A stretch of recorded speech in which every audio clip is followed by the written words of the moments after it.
A wise man speaks because he has something to say, but a fool speaks because he has to say something. Hindi में बोलूं मैं इसको, बुद्धिमान व्यक्ति बोलता है क्योंकि उसके पास बोलने के लिए कुछ है, लेकिन मूर्ख व्यक्ति बोलता है क्योंकि उसे कुछ कहना है, उसे कुछ कहना है, उसे तो बस कुछ कहना है। पब्लिक स्पीकिंग एक क्रिटिकल स्किल है। अगर पब्लिक स्पीकिंग आ गया तो आप इन्फ्लुएंस कर लोगे, और इन्फ्लुएंस कर लिया तो आप कुछ भी कर लोगे। पर 75% से ज्यादा लोगों को सांप के काटने का जितना डर होता है ना, उतना ही डर होता है उसको पब्लिक स्पीकिंग का, पब्लिक को हैंडल करने का। नमस्कार, मैं Vivek Bindra, founder and CEO बड़ा बिजनेस.com, पूरी फॉर्म में चल रहा हूं, वापस आ गया हूं। कैसे कॉन्फिडेंट पब्लिक स्पीकर मैं बना, आज पूरी जर्नी दूंगा आपको।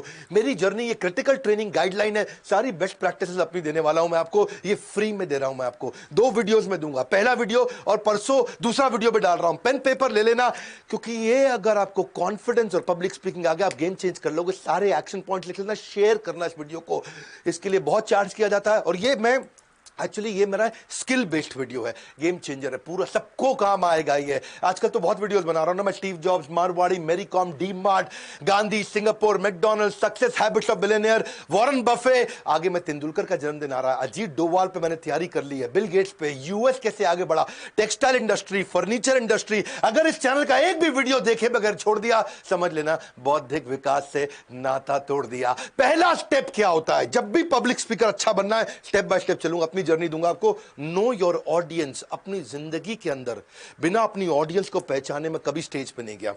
मैं कभी ऐसे अचानक स्टेज पे नहीं जाता। 2016 से 2018 तक मैं हर महीने 50 सेमिनार करता था। Right, are you getting my point? हर महीने 50 सेमिनार, कई बार एक दिन में 3 सेमिनार किया करता था। उस समय तो मैं साल में 500 से ज्यादा फ्लाइट लिया करता था 365 दिन के अंदर। इतने सेमिनार्स मैंने किए, लेकिन हमेशा जाने से पहले पार्टिसिपेंट कौन है, क्या भाषा पसंद करता है, उसकी उम्र क्या है, कहां का रहने वाला है, जेंडर क्या है, कितना कमाता है, वो चाहता क्या है प्रोग्राम से, वो जिस कंपनी ने उसको इन्वाइट किया है उसकी कंपनी से क्या शिकायतें हैं, जिस कंपनी ने उसको इनवाइट किया है कंपनी को उससे क्या शिकायतें हैं, मैं बहुत उसको डिटेल में समझता था, उनके स्ट्रगल्स क्या है। एक बार मेरी टीम में कुणाल वर्मा ने ट्रेनिंग नीड एनालिसिस यानी कि नाइस एनालिसिस यानी कि वो सारी डिटेल टाइम से दी नहीं, मैंने प्रोग्राम 2 घंटा डिले कराया। मेरे को पहले ऑडियंस को जानना था। जब तक मैं लीडरशिप फनल प्रोग्राम भी करता था ना, एक एक पार्टिसिपेंट जितने बैठते थे उन सबकी डिटेल लेकर के पहुंचता था, क्योंकि मेरे को मालूम होना चाहिए ऑडियंस कौन है, तभी मैं उससे कनेक्ट कर सकूंगा। इसीलिए नो योर ऑडियंस। मुझे इंफॉर्मेशन नहीं देना, मुझे आउटकम क्रिएट करना, उनकी जिंदगी बदलनी है। शू मैन्युफैक्चरिंग कंपनी एक 2016 में उसके लिए हमने बड़ा प्रोजेक्ट किया था। मेरे एक कॉलीग है अनमोल, वो जाकर के वहां पे एक 5 लाख रुपए का प्रोजेक्ट छोटा सा लेकर के आए थे, ट्रेनिंग प्रोग्राम था। पर मैंने कंपनी की डिटेल्स पता करी, बहुत सारा उसका नीड, इंटरेस्ट, कंसर्न, एक्सपेक्टेशन, उसकी डिटेल में जब मैं घुसा, हुआ क्या, रिजल्ट क्या आया, उसका चेयरमैन इतना इन्फ्लुएंस हो गया कि वो 5 लाख का प्रोजेक्ट 5 करोड़ का प्रोजेक्ट बन गया, क्योंकि मैं इंपैक्ट क्रिएट किया था। इसलिए नो योर ऑडियंस पहला पॉइंट। दूसरा, बढ़िया पब्लिक स्पीकर बनना है तो कंटेंट बनाते ही पब्लिक को आपको फेस करने से पहले एजेंडा रख लेना। Create content with agenda, a clear agenda, एक सक्सेसफुल आउटकम को दिमाग में रख लो। भाई आज बोलूंगा, ये पर्पस मुझे एस्टैब्लिश करना है। कॉमन मिस्टेक क्या, लोग जेनरिक स्पीच जाके दे आते हैं, और मैंने अपनी जिंदगी में कभी भी बिना टेलर मेड कंटेंट कभी नहीं बनाया। जब भी मैंने कोई सेमिनार किया, बहुत टेलर मेड बनाया। हमेशा कोशिश किया है कि पहले पर्पस को सेट कर दूं जाकर के, स्पीच जिसमें एक आइडिया मुझको आज देख करके आना है। ABCD अप्रोच से जाता था, एनालाइज करूंगा, ब्रेनस्टॉर्म करूंगा, क्रिएट करूंगा, डिलीवर करने के बाद इवैल्यूएट भी करूंगा। इसलिए मैं रिवर्स तरीके से काम करता हूं, पहले सामने वाले की नीड को समझता था। अगर if you don't know what you want to achieve through your presentation, your audience will never achieve. अगर तुझे नहीं मालूम तुझे क्या अचीव करना, ऑडियंस कैसे अचीव कर लेगी। मारुति के अंदर मैं आपको एक और केस स्टडी देता हूं अपनी। 2012-13 में बहुत झगड़े हुए थे मैनेजमेंट में और वर्कर्स लेबर्स के अंदर, यूनियन में। तो ये मैनेजमेंट और नीचे है सारी यूनियन के वर्कर्स, सारी लेबर, इनके बीच में होते थे सुपरवाइजर। सुपरवाइजर वो तबला होता था, वो ढोल होता था जो ऊपर मैनेजमेंट से भी पिटता था और नीचे वर्कर से भी पिटता था। उसको बहुत मार पड़ती थी दोनों तरफ से। मैनेजमेंट बोलती काम कराओ वर्कर से, वर्कर बोलते हमारी यूनियन है, हम ना कर रहे काम। आसानी से वर्कर सुनता नहीं था, तो बहुत दिक्कत थी। तो मुझे जब सुपरवाइजर को ट्रेन करना था, मैं सुपरवाइजर की जिंदगी को पहचान के टेलर मेड करके गया। और आपको तो मालूम है, हर साल लगातार जितने दिन मैंने मारुति के साथ काम किया, उन्होंने मुझे बेस्ट ट्रेनर के अवार्ड दिए। 3 प्रकार की स्पीच होती है, याद रखना। एक जो आपने तैयार करी, एक जो आपने दी, और एक जो आप देना चाहते थे। दे आप वही पाओगे जिसके लिए आपने पूरी तैयारी करी। बड़ा अमेजिंग सीक्वेंस दूंगा आपको। ये जो पहला वीडियो दे रहा हूं, इसमें दे रहा हूं तैयारी कैसे करते हैं। कैसे अच्छा पब्लिक स्पीकर बनते हैं अगले वीडियो में दूंगा। स्टेज पे आप करने क्या वाले हो, बड़ा अच्छा सीक्वेंस है। तो तीसरा स्टेप, पीपीटी कैसे बनाओगे, प्रेजेंटेशन कैसे बनाओगे, उसमें स्ट्रक्चर और सीक्वेंस दे दो। अगर तेरे पास स्ट्रक्चर सीक्वेंस नहीं है, बात बनेगी नहीं। कैसे बनाते हैं, सिंपल है, 5x5 रूल। 5x5 ये सब पेड कंटेंट होता है भैया, मैं आपको फ्री में दे रहा हूं, उसे पूरा देखिएगा, शेयर करिएगा। 5x5 रूल का मतलब है एक स्लाइड में 5 लाइन से ज्यादा नहीं होनी चाहिए और एक लाइन में 5 शब्द से ज्यादा नहीं होनी चाहिए। दो बातें समझ लो भैया। एक पीपीटी बनाओगे, ऐसा नहीं है कि बहुत सारा कंटेंट लिख दो, 5 लाइन से ज्यादा नहीं और हर लाइन में 5 शब्द से ज्यादा नहीं, क्योंकि जितना ज्यादा लोग देखेंगे बैठ करके पीपीटी में आपकी, वो डिस्कनेक्ट हो जाएंगे। इसलिए think in pointers and speak in structure. Think in pointer, speak in pointer. जैसे मैं भी अगर वीडियो बनाता हूं, जब आप मेरे प्रोग्राम में आते हो everything about entrepreneurship paid programme में, आप देखते हो मेरी सारी प्रेजेंटेशंस बहुत स्ट्रक्चर्ड होती हैं। 5 steps to grow market share, क्या स्ट्रक्चर है। 7 step to start a startup, structure है। 10 business turn around strategy, business को लॉस मेकिंग को प्रॉफिट मेकिंग कैसे करेंगे, 10 स्टेप में समझाता हूं। 18 ways to create monopoly in business, बड़ा स्ट्रक्चर देता हूं मैं। No matter how important your speech is, it will never be effective if you don't have a clear structure. हमेशा स्ट्रक्चर क्लियर करो। चौथा पॉइंट, कोहेरेंट थीम होनी चाहिए भैया, यानी कि शुरू से आखिरी तक एक ही थीम रहे। मोटा मोटा वो थीम बिल्कुल क्लियर होनी चाहिए जब आप पब्लिक को फेस करने जा रहे हैं। जब आप ये भैया थीम सॉलिड अपने अंदर घुसा लोगे ना, अपने आप जान आ जाएगी, तो पावरफुल पब्लिक स्पीकर वैसे ही बन जाएगा। आपको पता है ना, लॉकडाउन के दौरान मैंने बहुत वेबिनार किए, फ्री वेबिनार किए थे। सेल्स का महाकुंभ, 100 सेल्स की स्ट्रैटेजी, बड़ा कोहेरेंट थीम था, शुरू से आखिर तक केवल सेल्स की बात करी, एक ही थीम, एक ही सेंट्रल मैसेज, वर्ल्ड रिकॉर्ड बन गया। स्ट्रैटेजी का महाकुंभ किया था मैंने, 20 स्ट्रैटेजी बताई थी उसके अंदर, केवल स्ट्रैटेजी स्ट्रैटेजी स्ट्रैटेजी स्ट्रैटेजी, हर तरह की स्ट्रैटेजी दी थी। एक छोटे बिजनेसमैन को क्या चाहिए, वर्ल्ड रिकॉर्ड बन गया। रिटेल के महाकुंभ में 100 रिटेल की स्ट्रैटेजी दी थी। Solopreneur, how to start a startup में 20 स्ट्रैटेजी दी थी। बिजनेस शुरुआत में अप्रैल मई में जो मैंने इवेंट किया था, लॉकडाउन में पिछले साल कैसे आगे बढ़े, उसकी 21 स्ट्रैटेजी दी। तो ये सब क्या हुआ बाद में, खैर मैंने हमारे जो जिसने कोर्स खरीदा हुआ एवरीथिंग अबाउट एंटरप्रेन्योरशिप, उनके लिए वेबिनार आज भी फ्री में अवेलेबल है, वो आज भी सारे देख सकते हैं। हमने 5 वर्ल्ड रिकॉर्ड बनाए थे। If you can't communicate well, you are giving up your potential. बड़ा सिंपल है भैया, तू कम्युनिकेट कब करेगा, जब तेरे पास बड़ा अच्छा कोहेरेंट थीम और सेंट्रल मैसेज होगा। 5वां पॉइंट क्या है, अनयूजुअल यूजफुल इंफॉर्मेशन। एक होता है इमोशनल माइंड, एक होता है लॉजिकल माइंड, आपको दोनों बताने हैं, दोनों को सेटिस्फाई करना है। अनयूजुअल यूजफुल इंफॉर्मेशन, वो इंफॉर्मेशन, वो डेटा भी बताओ, उससे ट्रस्ट आता है। सामने वाले का जो लॉजिकल माइंड है वो भी कन्विंस हो जाता है। When you add facts and figures, it helps in convincing the logical side of the brain, customer का लॉजिकल ब्रेन। ऐसे ही इंक्लूड फैक्ट एंड फिगर्स, उससे क्या होगा, ट्रस्ट भी आता है, भाई बात सही बोल रहा है, इसके पास सारा डेटा, डेटा के साथ बात करता है भैया, ऐसे हवा हवाई बात नहीं करता है। लेकिन डेटा भी ऐसे शेयर करो जैसे कोई स्टोरी की तरह शेयर करो, है उससे स्टोरी याद रह जाती है। डेटा को बताने का भी तरीका ये नहीं नंबर बोलते जाओ, नंबर बोलते जाओ, स्टोरी की तरह बताओ। जैसे मुझे अगर आपको अपना बोर्ड लाइन नंबर बताना नहीं, इस पे फोन करके आप सारी जानकारी ले सकते हो हमारे बारे में। छठी स्ट्रैटेजी, कंटेंट ऐसा बनाओ जिसको लोग शेयर करना चाहें। आप ऐसा कंटेंट बनाओ जिसको शेयर करने में शेयर करने वाले की इज्जत बढ़ती हो। जब शेयर करने में शेयर करने वाले की इज्जत बढ़ेगी तो आपके बारे में शेयर करेगा, आपका रेफरेंस देगा। यानी कि उसका तरीका क्या है, जैसे अगर आप नरेंद्र मोदी को देखो, नरेंद्र मोदी कभी भी अपनी पिक्चर, अपनी फोटोग्राफ, अपनी लिमोजिन और Z+ सिक्योरिटी के साथ सेल्फी लेते हुए नहीं डालते, क्योंकि वो शेयरेबल नहीं है। लेकिन वो कौन सी डालेंगे, समुद्र के किनारे प्लास्टिक बीनते हुए वो वीडियो उन्होंने डलवाया, कूड़ा उठाते हुए, दलितों के पांव धोते हुए, ये शेयरेबल कंटेंट है, इसको लोग शेयर करना चाहेंगे। उनकी लिमोजिन की पिक्चर, उनकी Z+ सिक्योरिटी कोई शेयर नहीं करेगा। लेकिन आम आदमी अगर होगा तो वो कूड़ा उठाते हुए अपनी फोटो नहीं डालेगा, वो लिमोजिन की फोटो डालेगा, क्योंकि शेयर करने में उसकी इज्जत बढ़ती है। उसको लगता है मैं लिमोजिन की फोटो डालूंगा, 5 स्टार होटल में कॉफी पीने की फोटो डालूंगा। अंबानी ढाबे पे चाय पीते हुए फोटो डालेगा अपनी, लेकिन गरीब आदमी 5 स्टार होटल में फोटो डालेगा अपनी अगर कॉफी पी रहा हो, क्योंकि वो उसको लगता है ये शेयर करने से मेरी इज्जत बढ़ेगी। अंबानी को लगता है कि मैं ढाबे पे चाय पीते हुए दिखाऊंगा तो मेरी इज्जत बढ़ेगी। कंटेंट वो बनाओ जिसको शेयर करने से शेयर करने वाले की इज्जत बढ़ती हो। ये बड़ी डिटेल की चीजें आराम से आपको समझाऊंगा, लेकिन आज ये दोनों वीडियो पूरे देखना। 7वां पॉइंट क्या है आपका, इंस्पिरेशनल इंफॉर्मेशन विदाउट रेपिटेशन। ये कमाल की बात है। आपने देखा मैं अपने कंटेंट में कोई गैस नहीं देता, cut cut cut cut cut cut cut cut cut cut चलता हूं। एडिटर लोग भी जो है ना, मेरे वीडियो एडिटर जो ये वीडियो को एडिट करके आपके पास देते हैं, वो भी मेरे से बहुत खुश रहते हैं। क्योंकि मेरे कंटेंट में कोई जर्क नहीं है, कोई गैस नहीं है। एक बार शुरू किया ठाक, एक बार खत्म किया, एकदम सॉलिड चलता हूं। क्यों? रेपिटेशन नहीं है। इंस्पिरेशनल इंफॉर्मेशन है, रेपिटेशन नहीं है, जर्क नहीं है। Repetition will kill your reputation. अगर बार बार बात रिपीट करेगा तेरा रेपुटेशन खत्म हो जाएगा। So content can not be repeated again and again, हमारे जैसे लोगों के लिए। अगर कोई गायक है, अगर आज सोनू निगम किशोर कुमार का गाना दोबारा गाएगा, लोग ताली बजाएंगे, है कि नहीं? अगर आज का कोई सिंगर हो, वो पुराने सिंगर 70s 80s से गाना गाएगा दोबारा से, लोग ताली बजाएंगे। लेकिन मैं अगर पुराने वीडियो को दोबारा डाल दूंगा, लोग कहेंगे यार इसके पास कंटेंट नहीं है। कपिल शर्मा, वो भी अगर पुराना चुटकुला दोबारा सुनाएगा, लोग उसको सुनेंगे नहीं। कंटेंट क्रिएटर्स के साथ ये दिक्कत आती है। अनइंपॉर्टेंट टॉपिक मतलब अनइंपॉर्टेंट है, उसको तो बिल्कुल छोड़ दो। क्योंकि जो आदमी के पास टाइम नहीं है इस समय, उसको फट फट फट जल्दी चाहिए। Talk less, facilitate more, main topic पे आ जाओ। Nobody complains about presentation if it is short. हाँ, अगर आपको लंबा करना है करो, अगर वैल्यूएबल है तो लोग रहेंगे आपके साथ। More content in less time with pacing and pausing. Pacing and pausing, अभी तक मैं कर रहा था पेसिंग, बहुत तेज चल रहा था, अब मैंने दे दिया पॉज। तो कब पॉज देना है, कब स्पीड बढ़ाना है, कब पॉज देना है, कब स्पीड बढ़ाना है, ये आना चाहिए। क्योंकि ज्यादातर स्पीकर क्या है, वो आराम से धीरे से बोलते, साथियों साथियों, वो टाइम वेस्ट कर देते हैं जी, बड़ा दिक्कत हो जाती है। प्रेशियस चीज के लिए भैया आपको आपके पॉजेज, आपके पिच, आपके वर्ड्स पर मिनट, आपकी फ्लुएंसी, आपके प्रोनाउंसिएशन, आपके इंपॉर्टेंट वर्ड पे आपने कितना समय दिया। कॉमन मिस्टेक यही करते हैं कि मोनोटोन चलते रहते हैं। मैं कभी धीरे भी जाता हूं, कभी तेज भी जाता हूं। धीरे, ये क्या मोनोटोन मतलब? मोनो मतलब सिंगल, एक ही टोन में चलते हैं। आप मेरे YouTube वेबिनार्स वीडियोस में जाइए, देखिए मेरे सेमिनार्स में जाइए, बस सिंपल, एक जर्क फ्री, एक साथ चलेगा, कोई भी इसमें कट नहीं आएगा, gas free, solid content. Content लंबा होने में दिक्कत नहीं, लेकिन रेलेवेंट होना चाहिए। मोटा मोटा मुद्दा, अगर आप अपनी बात को एक लाइन में नहीं कह सकते तो एक घंटे में भी नहीं कह पाओगे।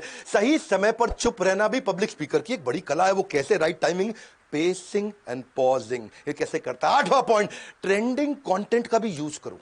वायरल क्या चल रहा है आजकल? अमूल ने बहुत किया ना, बदतमीज दिल, उसने क्या कर दिया, बटरमीज दिल। गाना आया था ना, बदतमीज दिल, बदतमीज दिल, माने ना, उसको बटरमीज दिल कर दिया। बजरंगी भाईजान को बटरंगी भाईजान। मोदी जब यूएसए जा जाता था तो यू साफिर हूं यारो। सुंदर पिचाई सीईओ बना तो बोला सुंदर पियो चाय। सुंदर पिचाई को कर दिया सुंदर पियो चाय, सुंदर पिचाई पियो चाय, साथ में ब्रेड मक्खन भी खा लेना। पीके मूवी आई थी, कहता खा पी के जाना है जी, खा पी के। क्या खाओगे? ब्रेड खाओगे अमूल के साथ मक्खन लगा के।